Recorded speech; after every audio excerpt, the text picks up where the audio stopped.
साथ कांग्रेसियों को भी अपने गिरेबा में झांकने की नसीहत दे डाली कि हम चाल चरित्र चेहरे की बात करते हैं, पर बात करने से नहीं होता, दिखाने से होता है। भारतीय जनता पार्टी के इतने पुराने कार्यकर्ता राघव जी पर अगर चरित्र पे कोई दाग लगा तो हमने उस अंग को काटकर फेंक दिया, इसलिए कोई डैमेज का सवाल नहीं। पर कांग्रेस के उदाहरण देखो, मैं 10 केस अभी गिना सकता हूं जिसमें उन बलात्कार के केस हुए हैं, कई कांड हुए हैं और उनके मंत्री आज भी अच्छी पोस्ट पे हैं। फिलहाल राघव जी की रातें 22 जुलाई तक सलाखों के पीछे ही कटेंगी, लेकिन असल मुसीबत तो बीजेपी की शुरू हुई है। सवाल इस बात का है कि चुनाव के मौके पर डैमेज कंट्रोल के लिए राघव जी को तो पार्टी से निकाल दिया गया, लेकिन लोगों के दिलो दिमाग से राघव नामे की गूंज कैसे मिटाई जाए। अतुल पाठक और मकरंद काले के साथ ब्यूरो रिपोर्ट, जी मीडिया।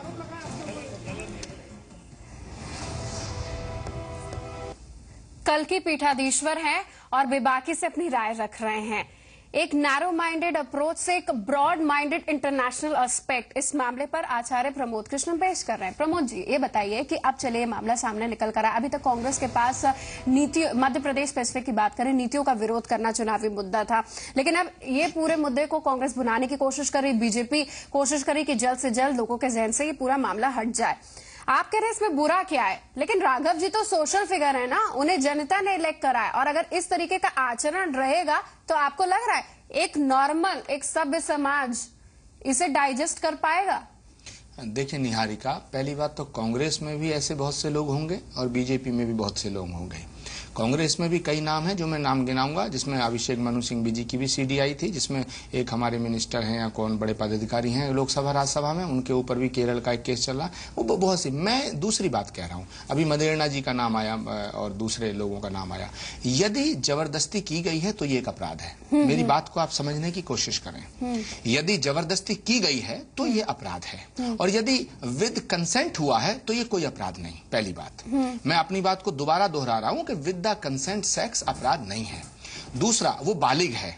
जो नौकर के साथ इनका मामला सामने आया है, तो इसमें मुझे जो दोष नजर आता है, तो जैसा डॉक्टर साहिबा कह रही थी कि वो नौकर भी कम दोषी नहीं है, क्योंकि किसी पुरुष के साथ, पुरुष के द्वारा, वो भी एक 80 साल के बुजुर्ग के द्वारा एक जवान आदमी से अननेचुरल सेक्स प्रैक्टिकली पॉसिबल नहीं है।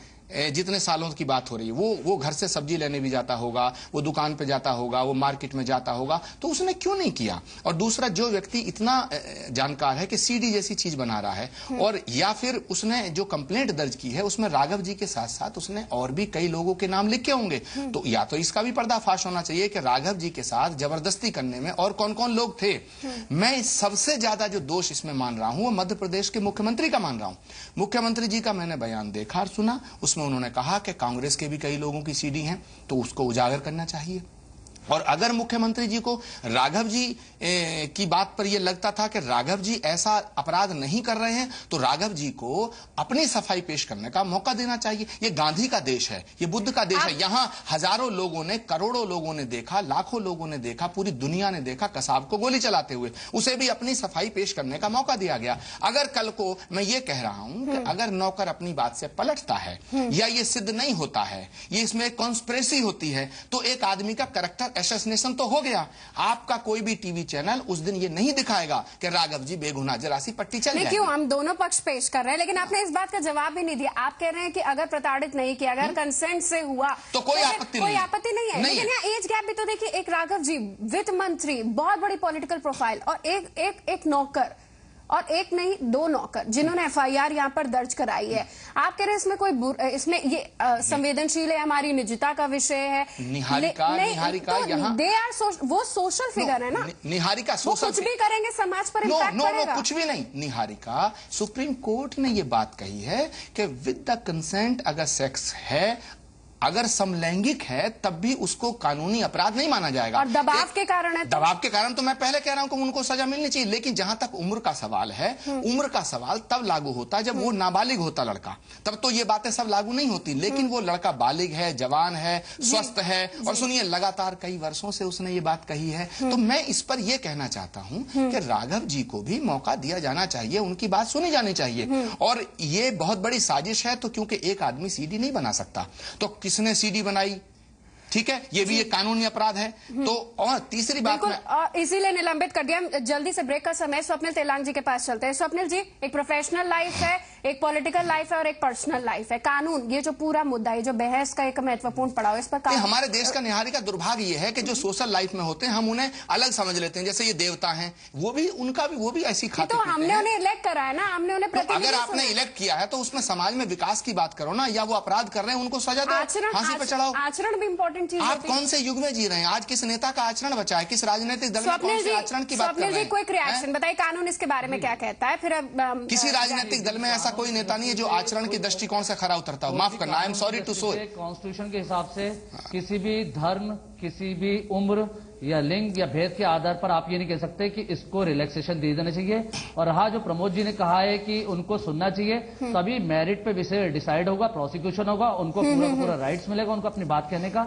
अभी प्रथम दृष्टया उन पर एफआईआर और उन पे जो केस रजिस्टर्ड हुआ है 377 का, वो उस आधार पर हुआ है। कंप्लेंटेंट ने बताया कि उनको एक अनसेक्सुअल रिलेशन में उनको प्रताड़ित करते थे, उस आधार पर करा है। अब ये उनको जो राइट है या उनको कोई भी पक्ष रखने का मौका है, तो अभी की स्थिति नहीं है कि उनको पक्ष रखने का मौका है।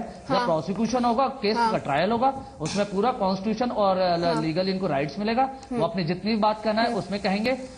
अभी प्राइमरी फेस यदि वो कह दे कि उनको पक्ष रखने का मौका दिया जाए और उनके खिलाफ एफआईआर दर्ज नहीं की जाए, इस स्थिति में अभी ये नहीं कहा जा सकता कि उनके खिलाफ रजिस्टर्ड नहीं। लेकिन राघव जी तो धूमधाम से बर्थडे बना रहे हैं और कह रहे हैं कि राजनीतिक द्वेष का शिकार हो। बहरहाल आप बहुत इंपॉर्टेंट बात कह रहे हैं कि अभी न्यायिक प्रेशर नहीं है इसमें।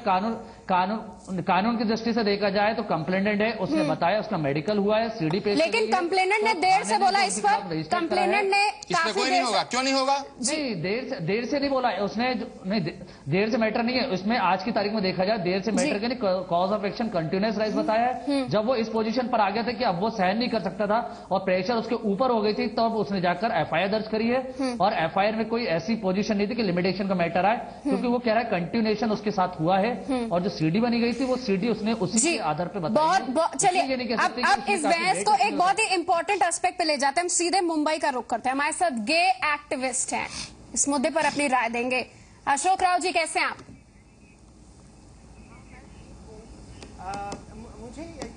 अशोक राव जी, जो ये पूरा प्रकरण आप देख रहे हैं, खासतौर पर अगर राजनेताओं की बात करें, जनप्रतिनिधियों की बात करें, इस तरीके के मामलों में वह सबसे ज्यादा लिप्त नजर आते हैं।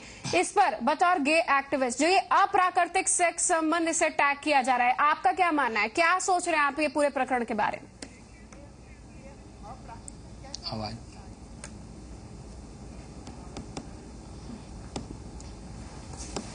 अप्राकृतिक है। एक वो बात है, जो बात यहाँ छेड़ी है वो यौन शोषण की बात छेड़ी है। अप्राकृतिक वो तो दिल्ली हाईकोर्ट ने कभी खारिज कर दिया है। तो जुलाई 2, 2009 में तो एकदम ये कानून निकाला दिया गया है। तो we don't have to bother about unnatural sex, ये नॉनसेंस है। लेकिन ये जो कहते हैं कि यौन शोषण हुआ है, इसके लिए एफआईआर होता है, इसके लिए फॉरेंसिक एग्जामिनेशन होती है, मेडिकल एग्जामिनेशन होती है। ये चीजें कहाँ है? ये केस में कहाँ है? तो फिर उसके बाद हम कह सकते हैं कि अप्राकृत है कि क्या है कि नहीं, क्योंकि अप्राकृत का मतलब है कुछ गुदमैथुन होना, ये होना, वो होना। ये तो कुछ दिखाई नहीं देता है मुझे। आचार्य प्रमोद कृष्णन जी हमारे साथ स्टूडियो से बैठे। अशोक राव जी वो कह रहे हैं कि इस तरीके का अननेचुरल सेक्स हो ही नहीं सकता कि एक 80 साल का बुजुर्ग और एक नौकर के बीच में नेचुरल सेक्स नहीं। वो तो मैं नहीं कह सकता हूं, क्योंकि मिस्टर एनडी तिवारी के बारे में आप जानते हो। वो भी बूढ़े थे लेकिन सब कुछ करते थे।